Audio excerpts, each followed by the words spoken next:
नमस्कार, बिहार तक में आपका स्वागत है और मैं हूं सुजीत। अब तेजस्वी यादव विदेश में किसके साथ घूम रहे हैं, कहां घूम रहे हैं, इसकी भी चिंता उनके विरोधियों को होने लगी है। चुनाव में तो उनकी पार्टी का बुरा हाल हुआ ही, उसके बाद से वो विदेश ही चले गए हैं। लेकिन विदेश में किसके साथ गए हैं? जानकारी मिली थी कि अपनी फैमिली के साथ छुट्टी मनाने गए हैं, यूरोप की यात्रा पर हैं शायद। लेकिन जेडीयू के प्रवक्ता, मुख्य प्रवक्ता नीरज कुमार ने आज खुलासा किया कि नहीं, परिवार के साथ तो गए होंगे लेकिन उनके साथ हिस्ट्री सीटर भी गए हुए हैं। हिस्ट्री सीटर माने दुर्दांत अपराधी, जिनका आपराधिक इतिहास है, वैसे वैसे लोग उनके साथ विदेश भ्रमण पर हैं। अब ये जानकारी या खुलासा कह लें, ये चिंता प्रकट करना कह लें, ये कोई साधारण नहीं है। इसके पीछे वजह है जिसके बारे में पहले वो चर्चा कर लेते हैं, जिसके बारे में उन्होंने कहा है कि रमीज जो हैं, रमीज की चर्चा हुई थी। रमीज नेमत खान, रमीज नेमत खान का नाम सबसे पहले आया था उस समय जब रोहिणी आचार्य ने आरोप लगाया था कि रमीज के कहने पर मुझे परिवार से, पार्टी से निकाला जा रहा है या घर से निकाला जा रहा है। तो उसी समय पहली बार रमीज की चर्चा हुई थी। बाद में पता चला कि रमीज तेजस्वी यादव के साथ ही रहते हैं, पिछले कई वर्षों से यहाँ काम कर रहे हैं, पार्टी का काम कर रहे हैं। और उनके बारे में जो बताया गया, और नीरज कुमार ने भी जो बताया है कि उन पर हत्या का आरोप है। 2021 में पंचायत चुनाव के दौरान एक व्यक्ति की हत्या हुई थी, जिसमें 5 लोग की गिरफ्तारी हुई थी। उस मामले में रमीज है। और इनके जो ससुर हैं, जिनका नाम है रिजवान जहीर खान, जो कि 2 बार समाजवादी के टिकट पर सांसद बने थे और 1 बार विधायक भी बने थे। और रमीज की पत्नी जेबा रिजवान, वो भी 1 बार विधानसभा का चुनाव लड़ी थी, जो कि चुनाव हार गई। तो हत्या का आरोप है। उस समय भी ये चर्चा हुई थी जब रोहिणी आचार्य ने इस रमीज का नाम लिया था। वो साथ में गए हुए हैं।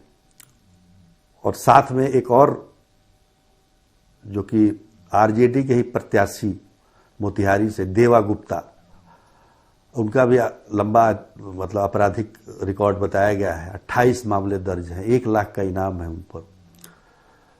और वो भी साथ में विदेश यात्रा पर है, जैसा कि आशंका व्यक्त की गई है नीरज कुमार प्रवक्ता के द्वारा।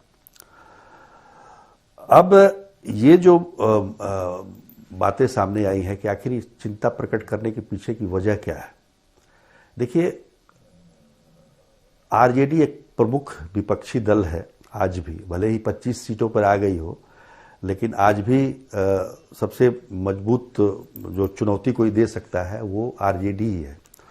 और आरजेडी को जो पिछला चुनाव में झटका लगा, उसके पीछे सबसे बड़ा मुद्दा क्या था? जंगल राज, अपराध, अपराधी।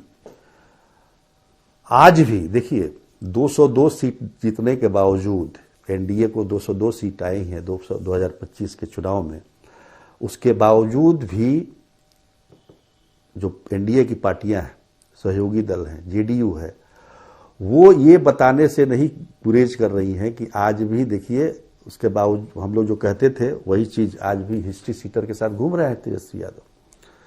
ये एक मैसेज देना, और इस बात को तेजस्वी यादव पता नहीं कितना समझ पा रहे हैं। अगर ये बात सही है तो ये जो चीजें हैं ना, जब तक आपके ऊपर, आपके इमेज के ऊपर इस तरह के जो बादल छाए हुए वो नहीं हटेंगे, तब तक रिवाइवल काफी मुश्किल है। और वैसे भी 2025 तो अब खत्म होने जा रहा है, 2026 में उनके लिए बहुत बड़ी चुनौती सामने आ रही है।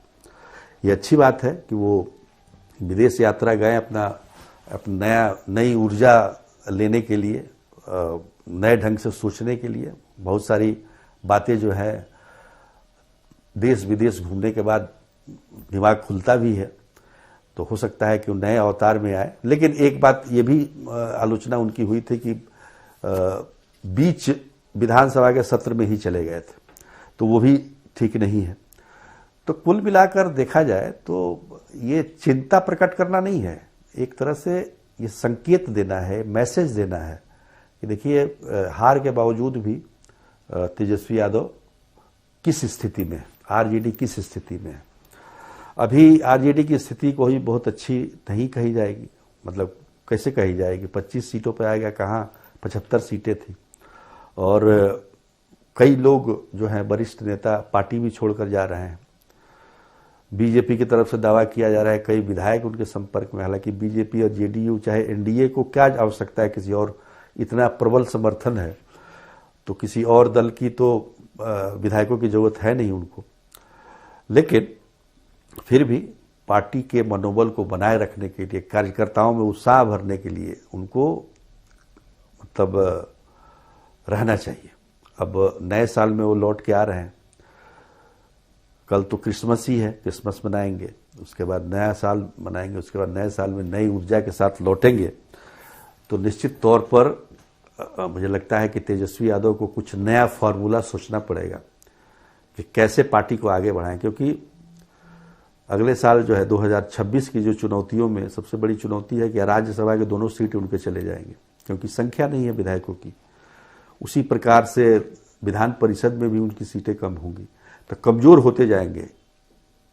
पर आपको कैसे मजबूत होना है ये भी देखना होगा।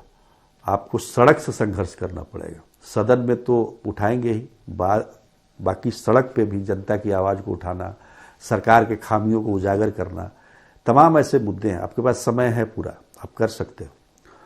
लेकिन फिलहाल आपको अपने थोड़ा इमेज पे भी ये जंगल राज का टैग भी हटाना बहुत जरूरी है।